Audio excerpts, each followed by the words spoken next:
एक बार एक मास्टर जी रिटायर्ड हो गए और रिटायर्ड होने के बाद में उन्होंने एक वकील साहब से एक कुआं खरीद लिया। कुएं के सारे दस्तावेज वगैरह हो गए और सारा कामकाज निपटने के बाद में पैसों का लेन देन वगैरह सारा निपट गया। उसके 2-4 दिन के बाद में वकील साहब जो हैं वो एक दिन उन मास्टर जी के घर पे आते हैं और आकर के मास्टर जी को कहते हैं कि मास्टर जी, एक बात मैं आपको कहना भूल गया। मैंने आपको कुआं बेचा है, कुएं के अंदर का पानी नहीं बेचा है। अगर आप कुएं के भीतर का पानी इस्तेमाल करना चाहते हैं तो आपको इसके लिए अलग से दाम देने पड़ेंगे।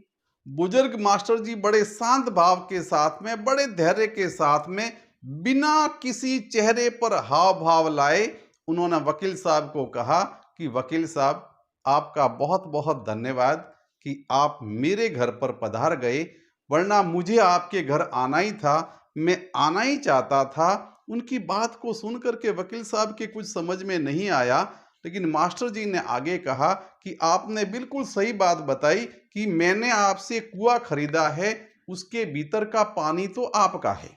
और मैं भी यही कहने के लिए आपको आने वाला था कि मैंने कुआं खरीदा है, पानी नहीं खरीदा।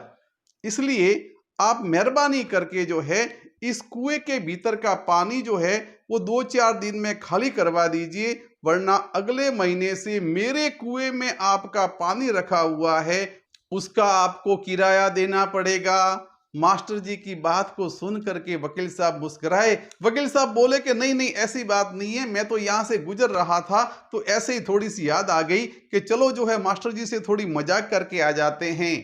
मास्टर जी ने कहा, वकील साहब, ये बाल जो सफेद है ना, वो मैंने ऐसे ही नहीं किए हैं, ये बुढ़ापा ऐसे ही नहीं आया है।